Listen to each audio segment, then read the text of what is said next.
ಶ್ರೀ ಗಣೇಶಾಯ ನಮಃ. ಶ್ರೀ ಶಾರದಾ ಗುರುಭ್ಯೋ ನಮಃ.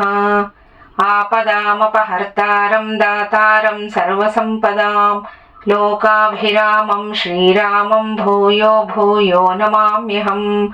ಅಸಾಧ್ಯ ಸಾಧಕ ಸ್ವಾಮಿನ್ ಅಸಾಧ್ಯಂ ತವ ಕಿಂ ವದ. ರಾಮದೂತ ಕೃಪಾ ಸಿಂಧೋ ಮತ್ಕಾರ್ಯಂ ಸಾಧಯ ಪ್ರಭೋ. ಶ್ರೀ ಸುಂದರಕಾಂಡದಲ್ಲಿ 37ನೆಯ ಸರ್ಗವನ್ನ ಶ್ರವಣ ಮಾಡೋಣ. ಶ್ರೀರಾಮ ಅನನ್ಯ ಚಿತ್ತನಾಗಿ ಯಾವಾಗ್ಲೂ ನಿನ್ನನ್ನೇ ಧ್ಯಾನಿಸ್ತಿದ್ದಾನೆ ಅನ್ನೋ ಹನುಮಂತನ ಮಾತನ್ನ ಅಮೃತಕ್ಕೆ ಸಮಾನ ಅಂತ ಭಾವಿಸಿದ್ಲು ಸೀತೆ. ಆದರೆ ಹನುಮಂತ ಹೇಳಿದ ಮತ್ತೊಂದು ಮಾತು ಅಂದ್ರೆ, ಶ್ರೀರಾಮ ನಿನ್ನ ನೆನಪಿನಲ್ಲೇ ಯಾವಾಗ್ಲೂ ಇದ್ದು ಶೋಕಪರಾಯಣನಾಗಿದ್ದಾನೆ ಅನ್ನೋದು ಸೀತಾದೇವಿಗೆ ಅತ್ಯಂತ ದುಃಖವನ್ನ ಉಂಟು ಮಾಡ್ತು. ಸಂತೋಷ ದುಃಖ ಎರಡೂ ಅವಳಿಗೆ ಏಕಕಾಲದಲ್ಲೇ ಉಂಟಾದ್ವು. ಅದಕ್ಕೆ ಅವಳು ಹೇಳ್ತಾಳೆ, ಐಶ್ವರ್ಯೇವ ಸುವಿಸ್ತೀರ್ಣೆ ವ್ಯಸನೇವ ಸುದಾರುಣೆ ರಜ್ವೇವ ಪುರುಷಂ ಬದ್ಧ್ವಾ ಕೃತಾಂತ ಪರಿಕರ್ಷತಿ. ರಜ್ಜು ಅಂದ್ರೆ ಹಗ್ಗ ಅಂತ. ಮನುಷ್ಯ ಅಪಾರವಾದ ಐಶ್ವರ್ಯದಲ್ಲೇ ಮುಳುಗಿ ಹೋಗಿರ್ಲಿ, ಅತಿ ದಾರುಣವಾದ ವ್ಯಸನದಲ್ಲೇ ಸಿಲುಕಿರ್ಲಿ, ದೈವ ಮನುಷ್ಯನನ್ನ ಹಗ್ಗದಿಂದ ಬಂಧಿಸೋ ಹಾಗೆ ಬಂಧಿಸಿ ಸೆಳೆದಾಡತ್ತೆ ಅಂತ ಹನುಮಂತನ್ಗೆ ಹೇಳ್ತಾನೆ. ದೈವಕ್ಕೆ ಬಡವ ಬಲ್ಲಿದ ಯಾವ ಭೇದವೂ ಇಲ್ಲ. ಅದು ಎಲ್ಲರನ್ನೂ ಕಾಲ ಪಾಶದಿಂದ ಬಿಗಿದು ಸೆಳೆದಾಡ್ತಿರುತ್ತೆ. ಹನುಮಂತನಿಗೆ ಹೇಳ್ತಾಳೆ ಕಪೀಶ್ವರ, ನಿಶ್ಚಯವಾಗಿಯೂ ಪ್ರಾಣಿಗಳಿಗೆ ವಿಧಿ ನಿಯಮವನ್ನ ಉಲ್ಲಂಘಿಸೋಕೆ ಸಾಧ್ಯನೇ ಇಲ್ಲ. ನಾನು ಮತ್ತೆ ರಾಮಲಕ್ಷ್ಮಣರು ವಿಧಿಯ ಕೈಗೆ ಸಿಕ್ಕಿ ವಿಮೋಹಿತರಾಗಿದ್ದೀವಿ ನೋಡು. ಸಮುದ್ರದಲ್ಲಿ ನೌಕೆ ಭಗ್ನವಾಗಿ ಜಲದಲ್ಲಿ ಸಿಲುಕಿ ಈಜಾಡೋ ಮನುಷ್ಯನಂತೆ ಶೋಕ ಸಾಗರದಲ್ಲಿ ಈಜ್ತಾ ಬಹಳವಾಗಿ ಆಯಾಸಗೊಂಡಿರೋ ಶ್ರೀರಾಮ ಯಾವಾಗ ದಡ ಸೇರ್ತನೋ? ಹನುಮಂತ, ಈ ಸಂವತ್ಸರ ಮುಗಿಯೋದ್ರೊಳಗಾಗಿ ನನ್ನ ವಿಮೋಚನೆ ಆಗ್ಬೇಕು. ಯಾಕೆ ಅಂದ್ರೆ ಅಲ್ಲಿವರೆಗೆ ಮಾತ್ರವೇ ನನ್ನ ಪ್ರಾಣ ಉಳಿದಿರುತ್ತೆ. ಈಗ 10ನೆಯ ಮಾಸ ನಡೀತಿದೆ. 2 ಮಾಸಗಳು ಮಾತ್ರವೇ ಉಳಿದಿವೆ. ರಾವಣ ಅಲ್ಲಿವರೆಗೆ ಮಾತ್ರವೇ ನನಗೆ ಅವಧಿಯನ್ನ ಕೊಟ್ಟಿರೋದು. ನನ್ನನ್ನ ರಾಮನಿಗೆ ಒಪ್ಪಿಸು ಅಂತ ವಿಭೀಷಣ ಎಷ್ಟೋ ಬಾರಿ ಹೇಳಿದನೆ. ರಾವಣ ಅವನ ಮಾತನ್ನೂ ಕೇಳ್ತಿಲ್ಲ. ಕಾಲವಶನಾಗಿ ಹೋಗಿರೋ ರಾವಣನ್ನ ಯುದ್ಧ ರಂಗದಲ್ಲಿ ಮೃತ್ಯುವೇ ಹುಡುಕಾಡ್ತಿದೆ. ಇನ್ನು ಯಾರ ಮಾತವನು ಕೇಳ್ತಾನೆ? ವಿಭೀಷಣನ ಪತ್ನಿ ಅವಳ ಮಗಳು ಅನಲೆಯನ್ನ ನನ್ನ ಬಳಿಗೆ ಕಳುಹಿಸಿದ್ಲು ಹನುಮಂತ. ಮೇಧಾವಿಯಾದ ವಿದ್ವಾಂಸನಾದ ರಾಕ್ಷಸ ಶ್ರೇಷ್ಠನಾದ ಶೀಲವಂತನಾದ ರಾವಣನಿಗೂ ಸಮ್ಮತನಾದ ಅವಿಂಧ್ಯ ಅನ್ನೋ ರಾಕ್ಷಸರೆಲ್ಲರಿಗೂ ಶ್ರೀರಾಮನಿಂದ ವಿನಾಶ ಸಂಭವಿಸತ್ತೆ ಅಂತ ಹೇಳಿದನಂತೆ. ಆದ್ರೆ ಈ ರಾವಣ ಅವನ ಮಾತನ್ನೂ ನಂಬುತ್ತಿಲ್ವಲ್ಲ, ಅವನು ಹೇಳಿದ್ದು ಕೇಳ್ತಿಲ್ಲ. ಹನುಮಂತ, ಶ್ರೀರಾಮನಲ್ಲಿ ಅನೇಕ ಕಲ್ಯಾಣ ಗುಣಗಳಿವೆ.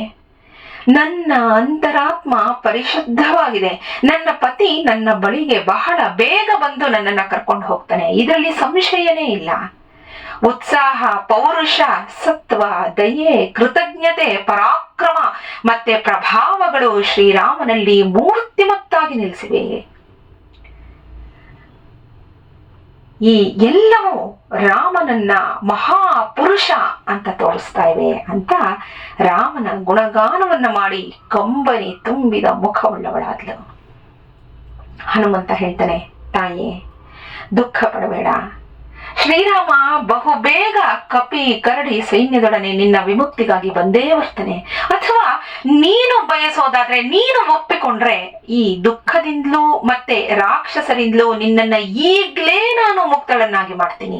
ನನ್ನ ಬೆನ್ನನ್ನೇರಿ ಕೂತ್ಕೋ, ಈ ಸಾಗರವನ್ನ ದಾಟ್ತೀನಿ. ನಿನ್ನನ್ನೇ ಏಕೆ, ರಾವಣನ ಸಂಗ ಈ ಲಂಕಾಪಟ್ಟಣವನ್ನೇ ಹೊತ್ಕೊಂಡು ಹೋಗೋ ಶಕ್ತಿ ನನಗಿದೆ. ದೈತ್ಯರ ವಧೆಯಲ್ಲಿ ಉತ್ಸುಕನಾಗಿರೋ ಮಹಾವಿಷ್ಣುವಿನಂತೆ ವಿರಾಜಮಾನನಾಗಿರೋ ಶ್ರೀರಾಮನನ್ನ ಈಗಲೇ ನೀನು ನೋಡ್ತೀಯ, ಹಾಗೆ ನಾನು ಮಾಡ್ತೀನಿ. ನನ್ನ ಬೆನ್ನ ಮೇಲೆ ಕೂತ್ಕೋ, ಈಗಲೇ ಕೂತ್ಕೋಬಾ. ನನ್ನ ಮಾತನ್ನ ಉಪೇಕ್ಷೆ ಮಾಡಬೇಡ.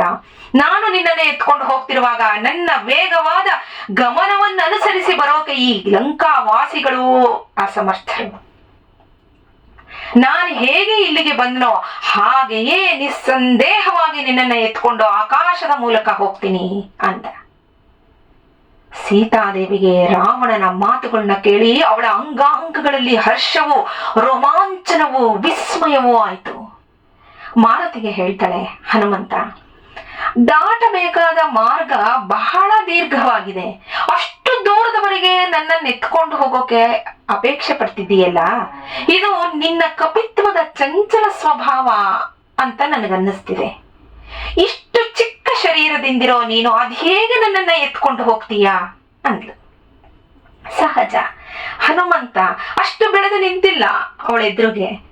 ತುಂಬಾ ಚಿಕ್ಕ ಶರೀರ ಅವನಿಗೆ. ಆವಾಗ ಅವಳ ಜೊತೆ ಮಾತಾಡ್ತಿರುವಾಗ ಅವಳಿಗೆ ನಂಬಿಕೆ ಬರತ್ತಾ?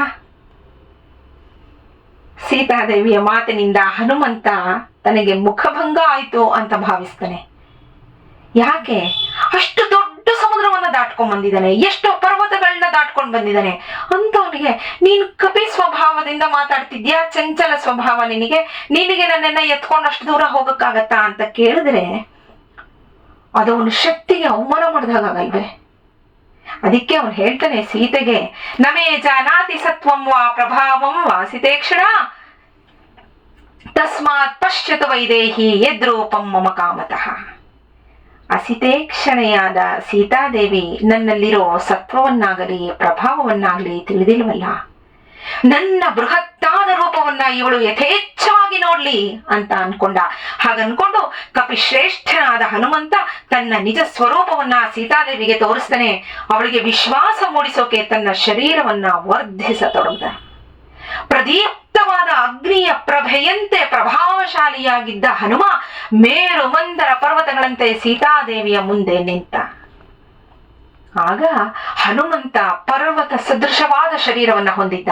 ಅವನ ಮುಖ ಎಣ್ಣೆಗೆಂಪಾಗಿತ್ತು, ಮಹಾಬಲಿಷ್ಠನಾಗಿ ಕಾಣ್ತಿದ್ದ, ಭವ್ಯ ಸ್ವರೂಪವನ್ನ ಧರಿಸಿದ್ದ. ಅವನು ಸೀತಾದೇವಿಗೆ ಹೇಳ್ತಾನೆ, ದೇವಿ, ಇಡೀ ಲಂಕೆಯನ್ನೇ ರಾವಣನ ಸಮೇತವಾಗಿ ಎತ್ಕೊಂಡು ಹೋಗೋ ಅಷ್ಟು ಶಕ್ತಿ ನನಗಿದೆ. ಇನ್ನಾದರೂ ನಿನ್ನ ಸಂದೇಹವನ್ನ ದೂರ ಮಾಡು, ನನ್ನ ಬೆನ್ನ ಮೇಲೆ ಈಗಲೇ ಕೂತ್ಕೋ, ರಾಮನೆಡೆಗೆ ನಿನ್ನನ್ನು ಕರ್ಕೊಂಡು ಹೋಗ್ತೀನಿ ಅಂದ. ಮಾರುತಿಯ ಮಾತನ್ನ ಕೇಳಿ ಜಾನಕಿ ಹೇಳ್ತಾಳೆ, ಮಹಾಕಪಿಯೇ, ನಿನ್ನ ಸತ್ವ ಬಲಗಳು ಎಷ್ಟು ಅಂತ ನಾನು ಈಗ ತಿಳ್ಕೊಂಡೆ. ನೀನು ಅದ್ಭುತ ತೇಜಸ್ವಿಯಾಗಿದ್ದೀಯಾ, ಬಲಿಷ್ಠನಾಗಿದ್ದೀಯಾ, ಇದರಲ್ಲಿ ಸಂದೇಹವೇ ಇಲ್ಲ. ಆದ್ರೆ ಈಗ ನಾನು ನಿನ್ನೊಡನೆ ಬರೋದು ಯುಕ್ತ ಅಲ್ಲ. ವಾಯುವೇಗಕ್ಕೆ ಸಮಾನ ವೇಗವುಳ್ಳ ನಿನ್ನ ಗಮನ ನನ್ನನ್ನ ಎಚ್ಚರ ತಪ್ಪಿಸಬಹುದು. ಸಮುದ್ರದ ಮೇಲೆ ಹಾರ್ಕೊಂಡು ಹೋಗುವಾಗ ನಾನೇ ಭಯಪಟ್ಟು ಕೆಳಕ್ಕೆ ಬಿದ್ದು ಬಿಡ್ಲೂಬಹುದು.